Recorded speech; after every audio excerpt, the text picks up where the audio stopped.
Hello, everyone. Welcome to the Hue virtual chat.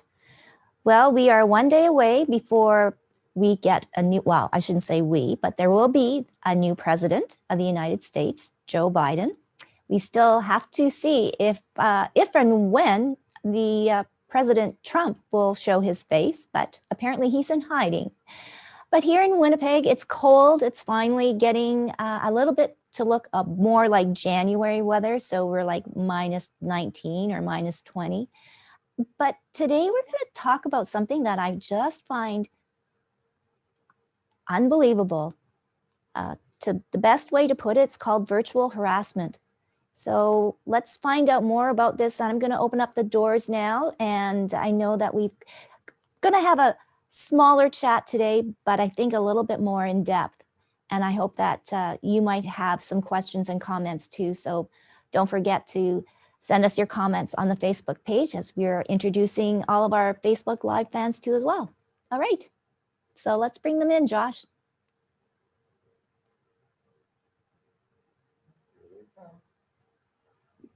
Linda. Hi, Linda. Good morning. Hi, Charlotte. Woo! Hi, Susie. Oh, my Susie, you look like a school teacher with those glasses. Very studious. hence our subject. Yeah, I know that I kind of let all of you kind of know what I wanted to talk about. I didn't know if you've heard about this case. It was in the paper last week. This incident happened on January 4th. So interestingly enough, it was the very first day that virtual classes were back in session because grades 7 to 12 were back to virtual learning. And this happened in the middle school years lesson in a Pembina Trail School Division school. And it involved a teacher when her class was abruptly interrupted when participants entered the video call uninvited and started making misogynistic comments towards the female teacher. There was a tipster familiar with the incident said two interlopers spewed hateful comments, which prompted the teacher to cry in front of her class and soon left the call. The explicit sexist comments have had a lasting impact on the educator's well-being. The individual said asked not to be identified to protect the identity of the teacher who was targeted at work. I'm speechless. So it's middle grade years. So Susie, just to clarify, middle years school is what grades, around what age? You're muted, Susie, sorry. Would be like 6, 7, 8, 9, around there, 7, 8, 9. Right. So yeah. We're talking 12 to 14 years of age. Correct. So this is the first I've ever heard of it. Actually, before we went onto this virtual call, I was like, okay, let's play around with this. Can I actually like kick out somebody here? So we're on a Zoom platform. So it's not the first time it's happened in this pandemic. It's been happening for a while, like since students went online. And it's not just schools, like this has happened with workplaces too, where say things like pornography have made their way onto the screen when you're having a professional meeting in a professional setting. And obviously it's horrifying when it happens, especially when there are children involved. But I think that a lot of what's happening here can go back to, say, school policies around bullying and behavior that cover not just in the classroom, but whether you're online, those same principles still apply. And I don't know if there's been any follow-up, but I'm hoping that there's going to be some kind of repercussions, because what that means is that the student or the teacher's link was shared with an outside party, and that's how these people got in, correct? Yes, correct. Well, yeah. I mean, just in this article, the Teachers Manitoba Teachers Society are definitely concerned, and yes. Obviously now that there's the risk of copycat incidences. Oh yes, and I'm sure a heightened kind of fear too with teachers. Besides having to get along and doing this all online now having to kind of fear about what's going to pop up on my screen or what am I going to be facing? It's crazy. I think I think it's pretty upsetting, number one, that this is happening. Number two, the fact that they were specifically misogynistic comments speaks to a deeper issue in society, and obviously one that's not necessarily linked to any specific age group. We're seeing if this is happening with teenagers. And then for the teenage girls who were in that class, what does that mean for them? What lessons did they take away from this horrible incident that they were not consenting to? It just happened to them, right? Mm-hmm. There are a lot of lessons that need to be learned from this incident, and there's a lot of deeper issues that need to be looked at and examined in what happened in this specific case, because it's not just this case. It's, you know, it's happening in other classrooms, other settings. And even yesterday, there's a video from a TV reporter in Toronto who was doing, and as you know, because of COVID, a lot of people are working solo, right? So she's got her video camera set up on a corner. She's doing, she's taping a hit, and someone yells that classic TV slur that female reporters are often targeted with, and she stops in the middle of her hit, and she's standing there, and the look on her face is so heartbreaking. It is one of disgust, like of fear and of shock and of sadness. And it's just like, are you kidding me? Like, here's a woman, that whether this teacher, this reporter, doing her job, who cannot escape this kind of hate. What does that say about what kind of society we are living in? And you know what? Thank you for bringing it up, Susie, because I did see that too. And for me, it just brought back memories too, on how many times and how many times you just kind of had to smile and had to just, okay, do another take, you know, happen again. Do another. And the shocking thing was, as I read through the replies, there were so many people that said, "Oh, you're going to ruin someone's life for this," and it's just like, "Oh, no, sorry. When you choose to do that, you have chosen to put yourself out publicly, and hopefully the police can zoom in on that license plate and charge that person with harassment, which has been done before. Precedents have been set around that, and there is zero reason why that shouldn't happen in this case." No. And especially since she has it on tape as well. Yeah. It's horrifying. It really is. No. And yeah, and it just kind of looks like, well, and I really wanted to, like, you know, talk about now that, you know, how do you secure online safety and safe places? And, you know, there's questions about digital citizenship, and there's all these sort of different things and conversations. So I'm going to go to, I think it's Charlotte, and then I am sorry, we've had somebody new joining in. Is that Mary? Oh no, it's Nanette. Hello, Nanette.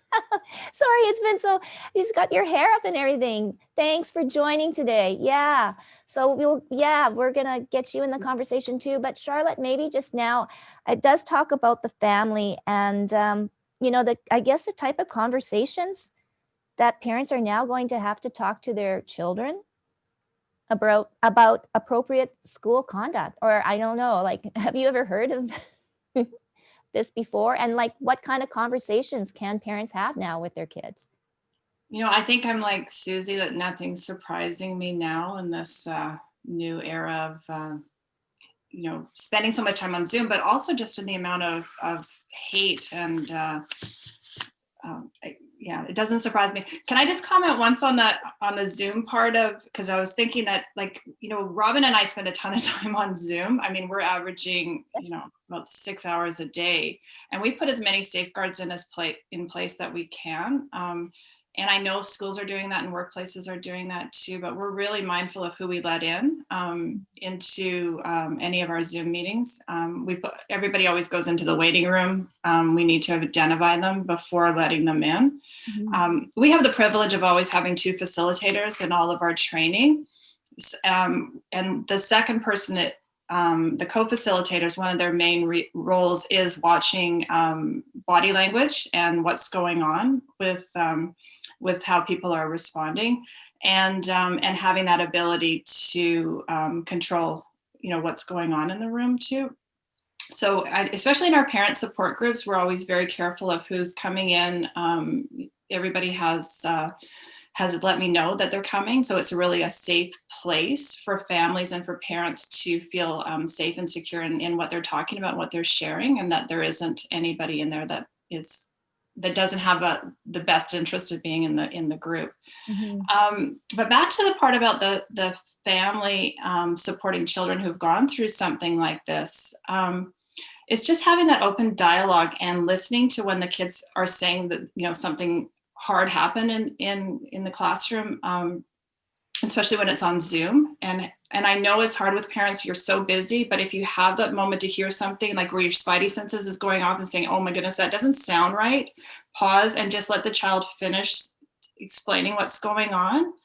And if it's something that you're not comfortable answering at the time, to say, hey, can I have a couple of minutes just to think about that, and I will get back to you, but just acknowledge what the child is saying to you, and that it is important. I can't even imagine what that poor teacher is going through, and I know the school has some supports for her, but I really hope that she's, you know, getting the support that she needs.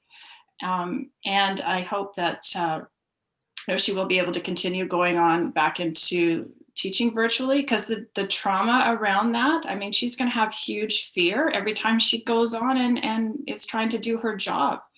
And my hopes is if they don't have that waiting room part to the school day, that they include that, so at least the person conducting the Zoom meeting has control over who they're letting in. And if they don't know, like what we do in ours, if I don't know who it is, I ask, you know, I type in the waiting room, hey, who is iPad 3? Because, you know, lots of times people don't have themselves properly identified. And then as soon as I know, then, you know, can let them in. And I know it's not that simple in the answering, but at least it's a start. Oh no, and you know, I want to say, Charlotte, I don't know if they have the right resources to deal with a situation like this. I mean, it's such a new era of education, and they are on a Microsoft Teams platform, which is different than Zoom. And just to let you know, on Zoom, you can remove somebody with the right click. If you right click and then at the bottom it says remove, you can remove that person and mute them. So. But whether or not, but I think probably she was just so shocked.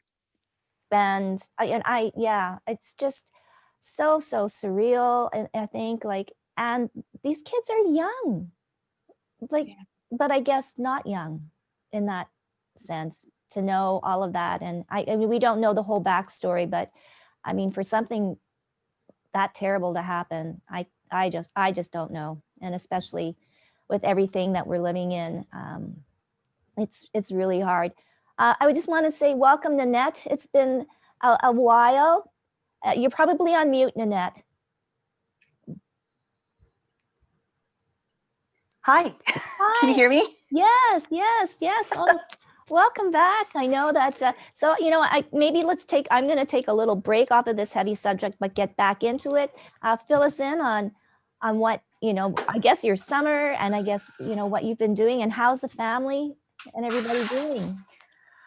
Everyone's doing well. As well as, you know, we're entering into the next I guess phase of, well, school is a big deal, you know, which is pretty much what we're doing on topic here.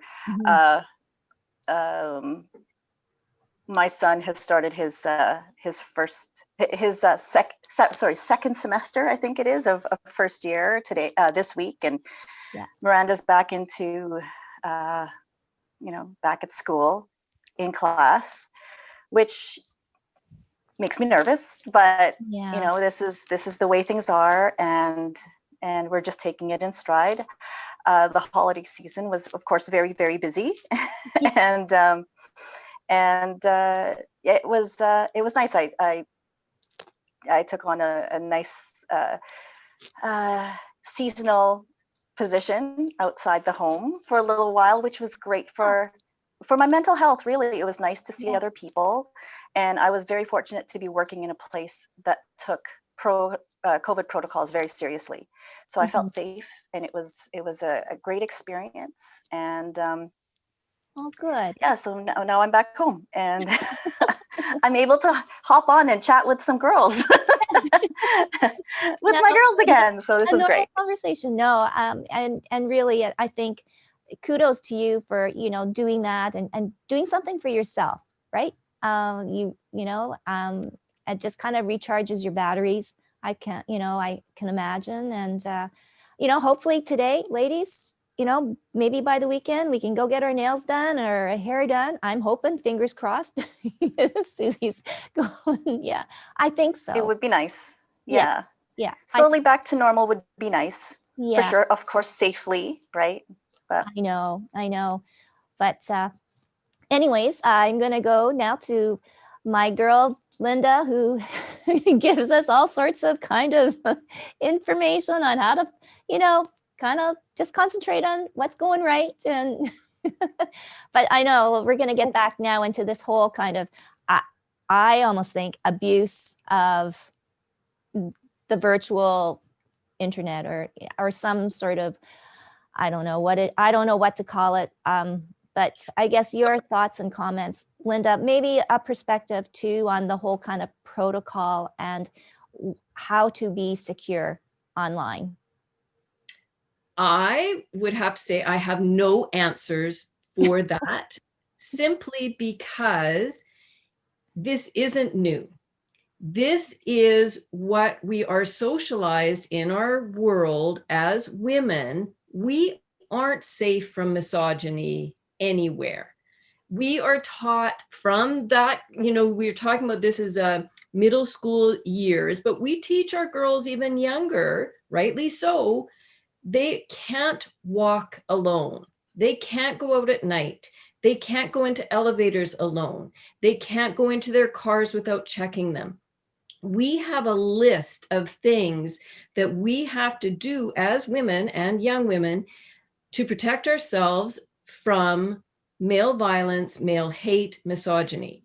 That is, so to me, this is just the exact same stuff, just in a different format. So do we have a way to safeguard ourselves from this? I do not believe that there's going to be a magic way we can turn off comments and we can boot people out, because the greater picture of the threat of violence towards women is real. It's rampant. It's a very, very sexist culture, and that has to be addressed more so than, do you double lock your door at night?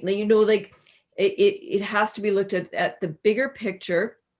And I think, digital space is one of those spaces that we have to be aware that it's happening. When you were talking about the incident that happened with the teacher and the kids, it reminded me last week that Greta Thunberg, the young activist, she turned 18 last week, and they showed photos of the male comments that were listed on her page, the most violent comments you can imagine addressed to an 18-year-old girl about what they wanted to do to her. And these were just public comments. People, nobody was hiding their profile. These were just public comments. And so it's a very real problem. And I agree with you, Charlotte, that I hope the teacher has, supports, but, we have to give our girls supports, but we have to teach our boys. It is so often when there's issues of violence towards women, which this is a violent act towards women, we look to what women can do, how we can protect ourselves, how we can make ourselves safer. And in fact, we have over the years had to narrow our world so much. We have this little space that we're safe in our homes, and now we're at home and we're on the computer and we're not safe here either. So we need to address it with boys. The boys in that classroom, what did they hear? What did they see happening? they saw, a perpetrator attacking an adult woman who had no recourse, who, and they saw this. So what did they internalize? What are the conversations they're having at home with their parents? What are their parents saying is okay and not okay? So what are they hearing in the locker room when they go to hockey? What are they hearing? Just last week, one of the hockey players it was golf and hockey were reprimanded for using gay slurs. This is like, adult men, using language as a weapon. So I think, we need to get better at addressing this with boys. We've had so long a mindset of how to teach girls not to be raped. How do we teach girls not to be attacked? Don't wear these clothes. Don't go to these bars. Don't do this. Don't do that. We need to flip it and say, how do we teach our boys to not be violent? How do we teach our boys to not sexually assault? How do we teach our boys to understand consent? The onus has to shift, and we have to start thinking about it in that way in order to have real change. We can put all sorts of safeguards that we want, but unless we teach people not to do those things, and it's not good, it will just infiltrate in some other way. So that's my take. And nice to meet you, Nanette. We've never met, so you just heard my Wow, yes, and totally did not think on those lines, but you are so right. But it's interesting. I'm looking at all of you, and all of you have girls. So I'm the only one here sitting with boys, and yes, I will definitely have a talk with them. But they're much older. But I have two boys and a girl. Yeah, and we talk about this stuff all the time. Yeah, all the time. And I did a Facebook video a couple of years ago, actually talking about. I don't talk about my kids on my blog and anything like that, because I think my kids deserve privacy. But there are lessons that I can pull from our life experience and things like that, and that are common to other families. And even when my daughter was little. The boys would love to kiss her and love to hug her, and which is very sweet and very loving. And they are super, they're all very loving and attached to each other, and they like to, snuggle, watch movies and all this stuff. But there was a point when she was about 3 years old where she didn't want to be hugged and kissed all the time. And she would pull away, and she would, exercise her, autonomy. And the kids were little. So she was 3, that meant Jack was, or turning 3, that meant the oldest was like 7 and 5. And we sat and had a discussion about consent and about autonomy, and how she gets to decide when she wants to be kissed and hugged. And that's perfectly okay. And so do you. You get to decide those things as well. And, these conversations that we think we should be having, they have to start when they're small. When they're 13 and 15, it's too late already. Those patterns have been set, and we need to start thinking about these things very early on. And that's why, in that conversation with my kids, I used very age-appropriate language, used very, age-appropriate emotional connections that they could relate to, and say, you don't like it when someone grabs you when you don't want to be touched or whatever. It's the same thing for her. We have to respect that. And, you have to ask her, like, can I give you a kiss right now? And if she says, not right now, then you respect that. And you say, okay, come get me when you're ready, or whatever it might be. For a 7 and a 5 and a 3-year-old to understand that, those are the building blocks to, healthy adult relationships. And it's about also, not placing blame on her, like, oh, you don't want me, you don't want to give me a kiss, that means you don't love me. None of these guilt-tripping emotional games get to be played. This is about, strong communication and understanding empathy and where somebody else is coming from. So, to battle all of these things like Linda listed, which we all live with every single day as women, we have to start educating young people, young boys, young girls about consent, about what that means, and having respect for their personal space and their emotions. and to understand that they are in control of their emotions, not anybody else, you know? It's all of those things wrapped up into, you know, such a bigger package that we really need to be dealing with on a societal level. Wow. I Just so agree, Susie. I mean, I think you nailed it in teaching empathy. You know, Tracy, you're talking about this situation in the classroom. So, you know, what I would do is I would go in to talk to those kids and use empathy as the tool. How do you think the teacher felt? How do you think the girls felt? How do you think the boys felt? You know, how do you think the boys who were doing the perpetrating felt? Like, where, you know, like, let's break this down. Let's, you know, understanding emotion. And I think I love how you put that, Susie, is not letting anybody else be responsible for your emotions. You are responsible for them is such a key piece of learning that really most of us as adults don't know how to do that well. So it's, you know, it's not a surprise that kids don't know, but I think, yes, starting early, young, like you're talking about that very basic understanding of a consent and autonomy is so important. Yeah. Yeah, I also agree. I think that one thing, because I also have a boy and a girl, and one thing that we kept from a very, very young age, we kept telling our son, remember, no means no. And your sister, if she says no, you have to respect that. And I also told my daughter, and this is something that I've had to also internalize, because from a cultural standpoint, I come from the Philippines, and Susie, you might also feel this as well. We are told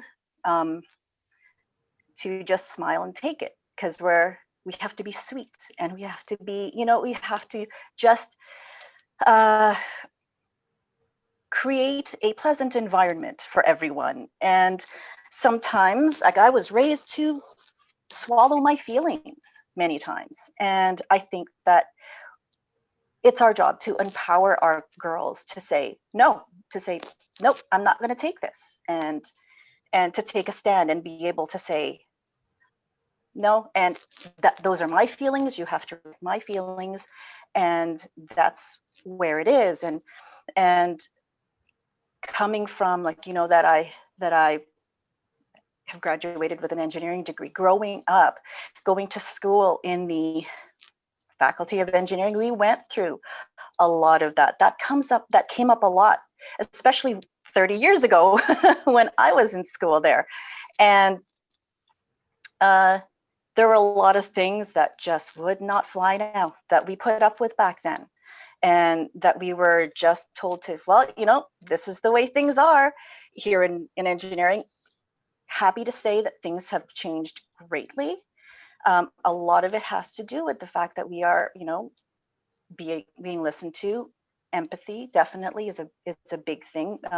Teaching our children, teaching boys to, you know, put yourself in that shoes. Is that where you want to? Is that how you want to feel?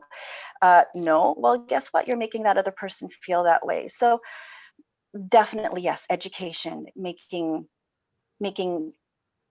sure that our boys know things like that, but also making sure girls feel okay to say and to speak up and to say, no, I can't, I'm not going to put up with this. And sorry, I'm jumping around, but jumping to the tech part of Zoom meetings and things like that. The tech has to catch up. It has to catch up to situations like this, where you don't give a voice to people who are causing problems, who are causing trouble. And that's the problem with a lot of our social media right now, is that we are giving voices to people who didn't have voices before, and they're speaking up and they're saying things that are causing problems, and that are, it's a whole new world here. And so many of us we're behind screens now. And many people who do not have a good message are being empowered to say things that unfortunately are very hurtful. And it's allowing them to gather. It's allowing these people to gather and to say terrible things and to cause problems. So the tech has to somehow catch up. We have to find a way to take the voice away from them. Take their way of, we're crossing into censorship here.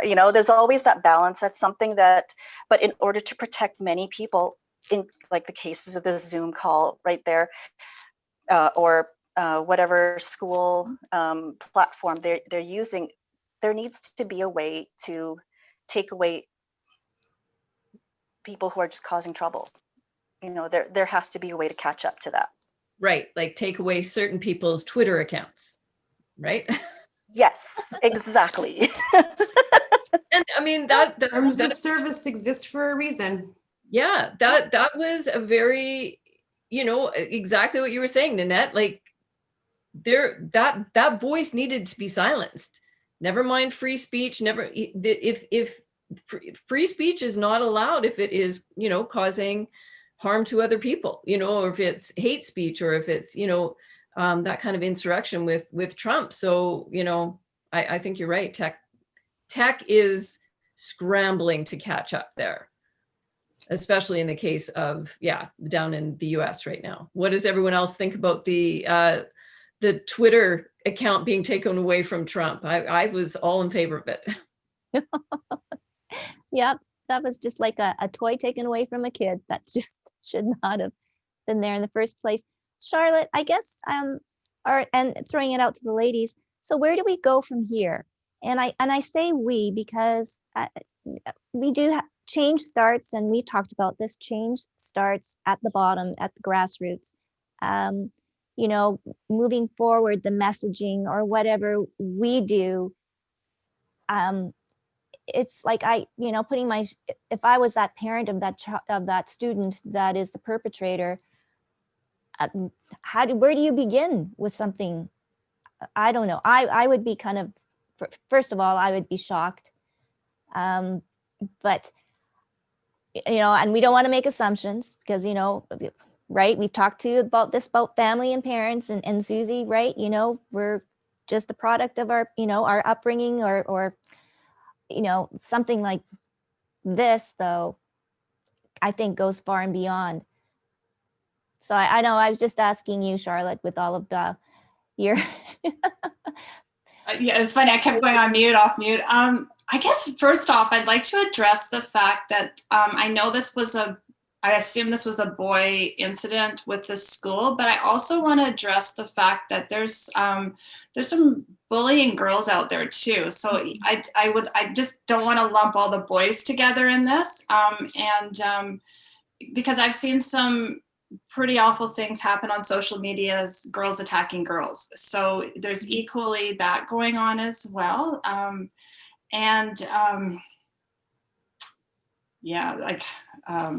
So where my head goes is that if you're hearing that your child has some bullying tendencies or is having behavior that isn't so great, please don't put blinders on and go to it, not my child. Really start to explore, where this is coming from, and start having conversations with your child. Now, early on in Facebook world, my daughter was a product of bullying through Facebook, and it was blatant. And the kids who were doing it, their names were right there, just like what you were addressing with Greta. And I went to the parents, and they were like, "No, not my child, not my child." And the damage, on my daughter was huge. Like, it was really, really huge, and you couldn't get it taken down. And it was back when police weren't getting involved. Like, it was a different time, and I'm thankful that Facebook has some really great policies in place now. But I just remember that not my child mentality from the parents, and I really encourage parents to take a hard look at what's going on with their child, and have conversation with them, and maybe don't go full bore, bad kid, but just say, hey, what's happening that's making you want to do this? Like, what's happening that makes you think that this is okay to do? Like, start having some conversations around that, and and what can we do to change, why you think this is okay, and work as a family around that too. And I don't want to put out there to parents that this is all a parenting issue, like you're to blame for this, because a lot of times parents have done all the right things. They've they've been a great role model, and children still are exploring,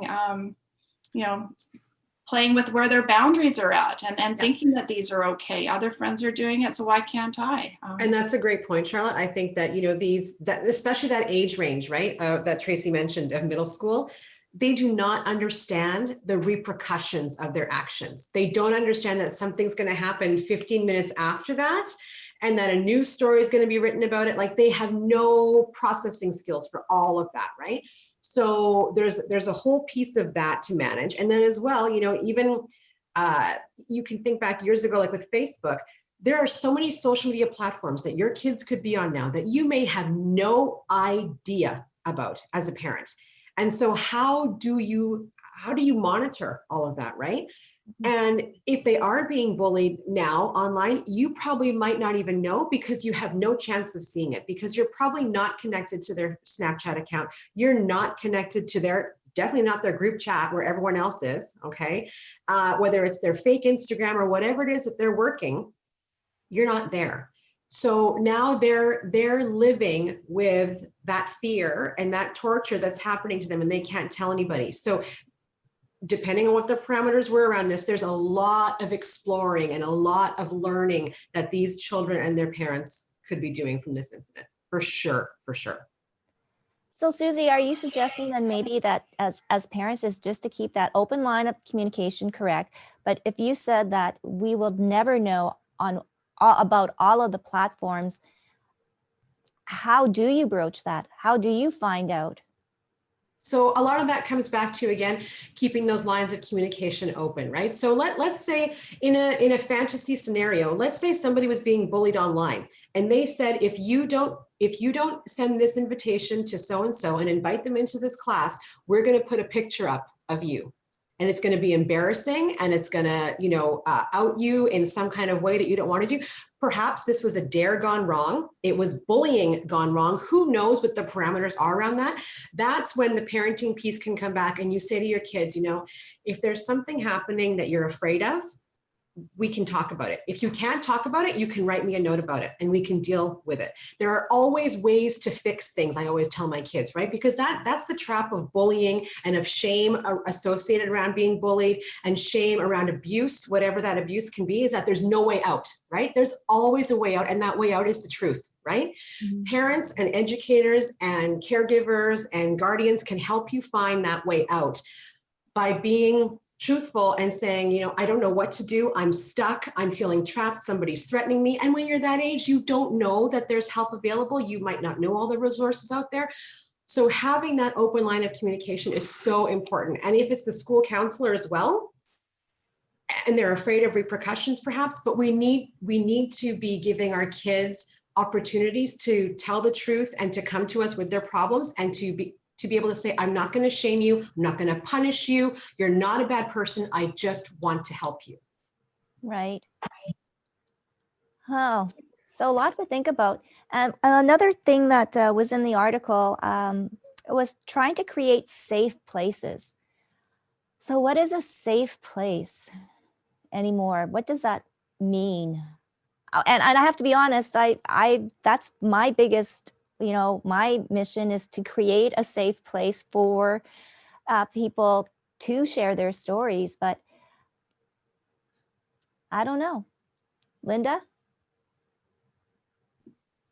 It's an interesting question. I think a safe place looks different for everyone. So, it's, I'm just picturing how I feel safe is, it's an interesting conundrum too for women, because when we think of safety, I think of feeling peaceful and calm. Mhm. But often one of our biggest enemies is our own self-talk. It's our own put downs that we, so often we're not even safe in our own minds because we look in the mirror and we shame our bodies. We tell ourselves we're not good enough. We tell ourselves, we should have known better, especially as a parent. I don't know about you, but like I am often very hard on myself as a parent. I should know how to do this. I should know how to help them. I should, how can this be happening? That whole thing, like it's very hard sometimes as a parent. And I so appreciated that you said that, Charlotte, about it sometimes is not your fault as the parent if your kids are going awry. Like it's not always, you can be doing everything right or mostly right, and still they're going to make decisions and choices that are not, as you said, Susie, about, they're young, they haven't fully formed their, consequences, how to figure this out. So for me, safety is then about being safe, having a safe place in my mind where I'm not beating myself up, where I'm not criticizing myself, where I'm not telling myself, negative things about my body and about my abilities as a person, my worth, my value as a human. So I think safety is about teaching all of us to know that we are valued for who we are. We don't have to be perfect. We don't have to do things better. We don't have to have all the answers. My daughter was saying to me yesterday, she's struggling with French and getting assignments in, and she's like, Mom, like I'm in grade 10 and I often think I should have it all figured out. Like I should know everything. And I'm like, oh, honey, like it never happens, for one. You never have it all figured out.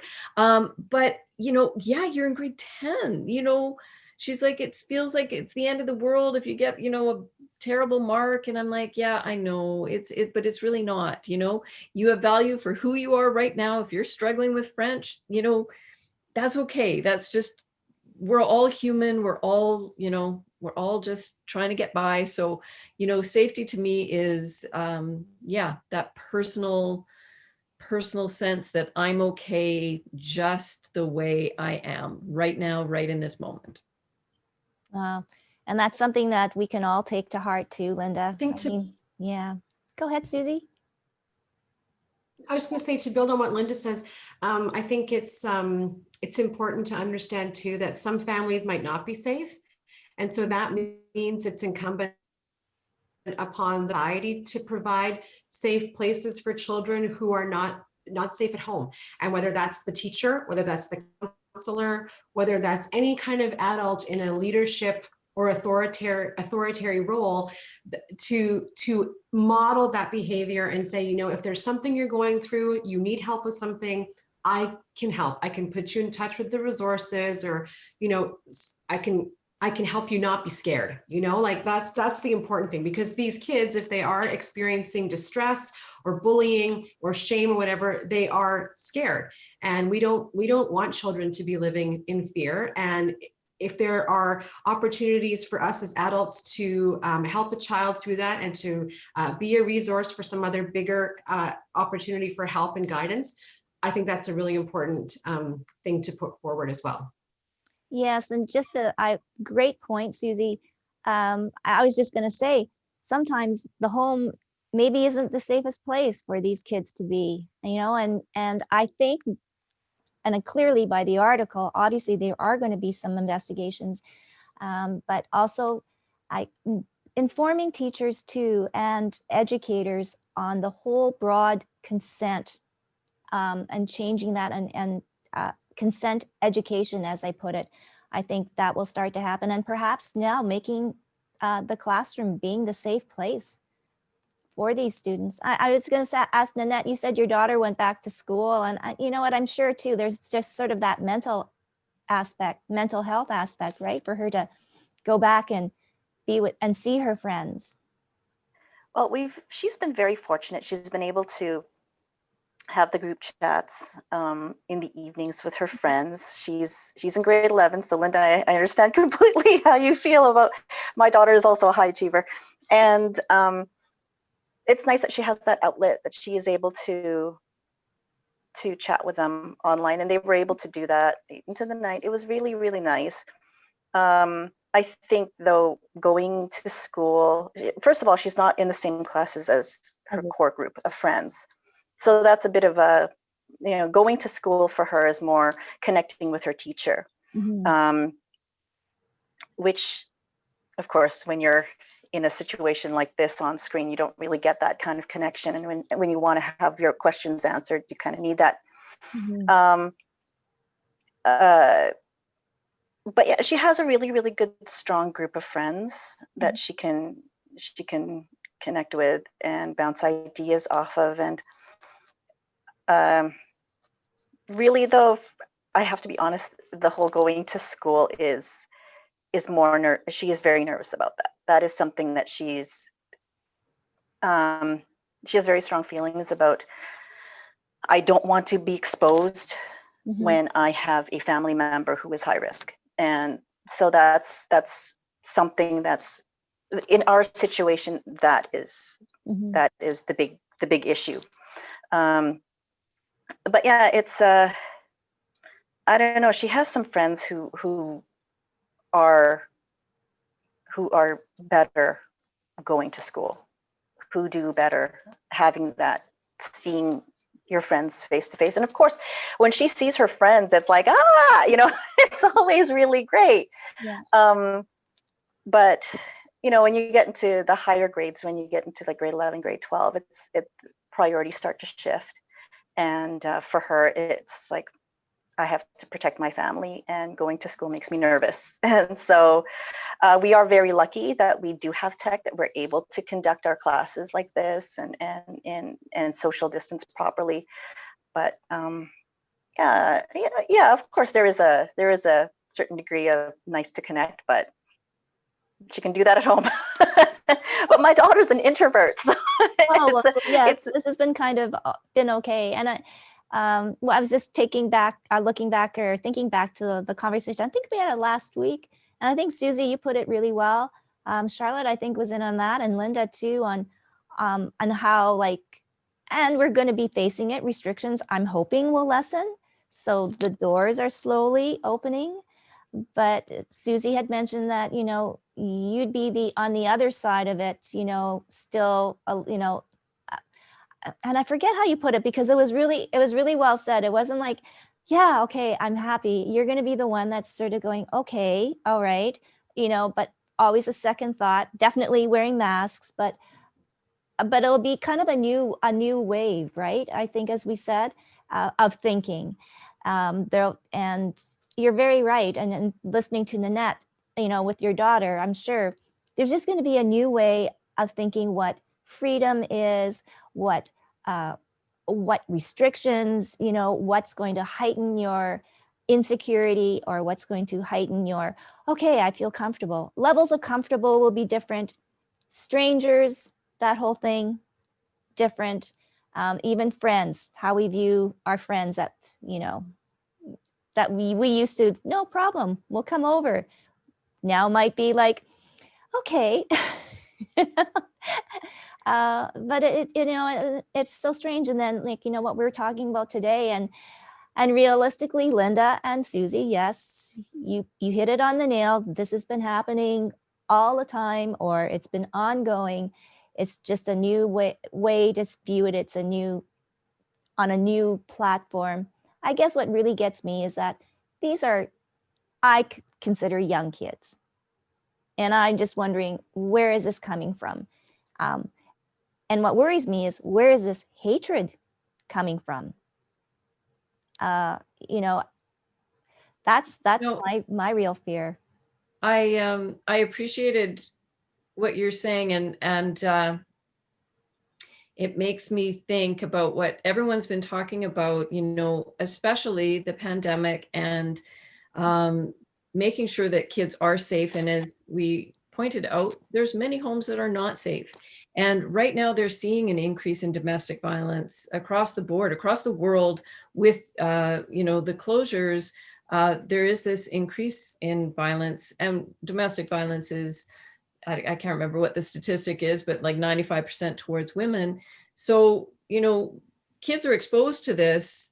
And, I liked how you put it, Susie, because it really makes me think. We don't know what those boys, the boys who were, verbally attacking this teacher, we don't know what they were seeing at home. We don't know what is happening for them. And that's a good reminder to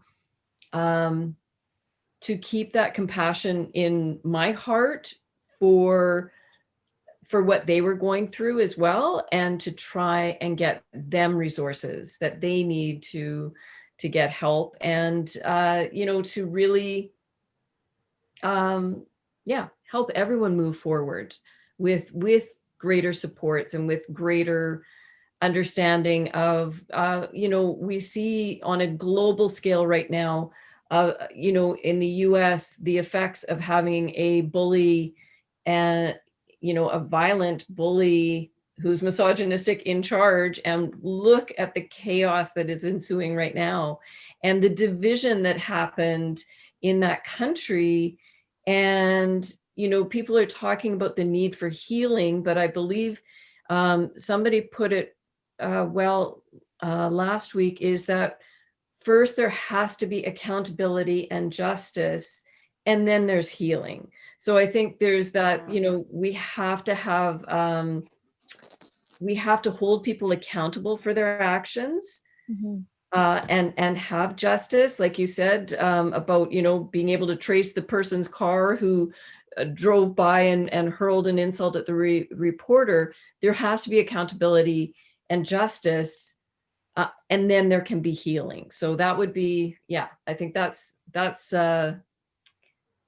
is what will hopefully be happening on a global level right now. Right. Charlotte, anything I was going to ask you, you've got 2 daughters too. I mean, you talked about the bullying, but and you had mentioned that girls can be just as vicious as the boys can. But I mean, even parenting, and do you remember any instances where, you had to kind of step in and say, hey, that's not right?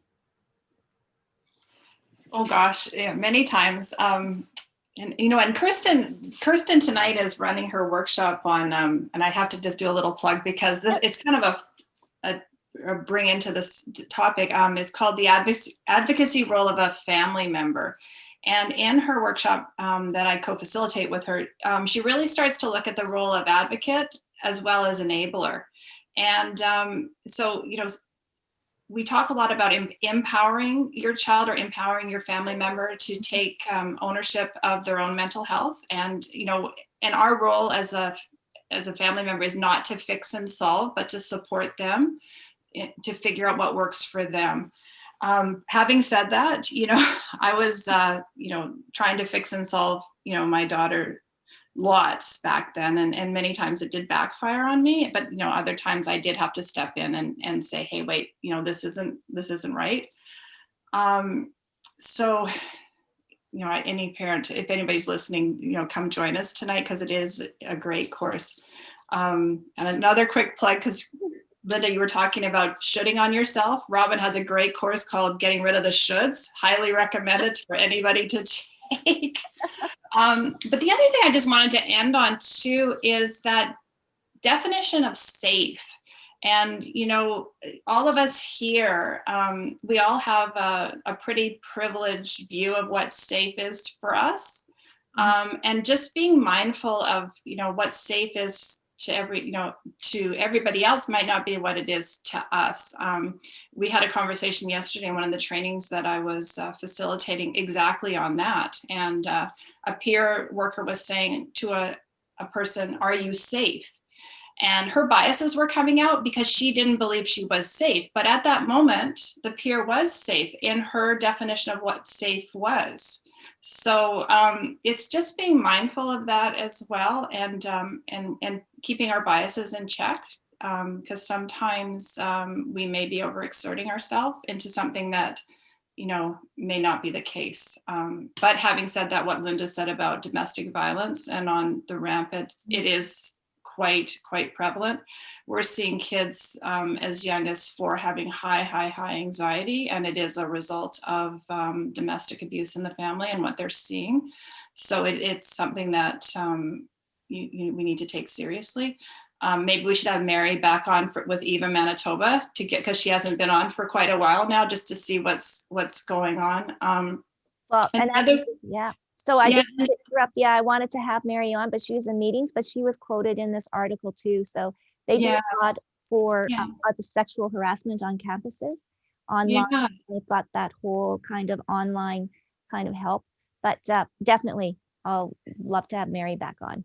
And the one thing that Linda mentioned too, that the resources for the people that are doing the abuse. One of the biggest things that we see are when women charge their husband, charge their boyfriend for domestic abuse, just because they really want it to stop. And then they let the guy come back into their life. And then the guy comes back after the charges have been dropped without any supports. Like he hasn't had any anger managed, like with very minimal. And my hope is that, more organizations start to address that and, get some more supports in place for the, in most cases, it is a guy. And what they can do to start to change their behavior in order to come back into a home and have it more safe for that person.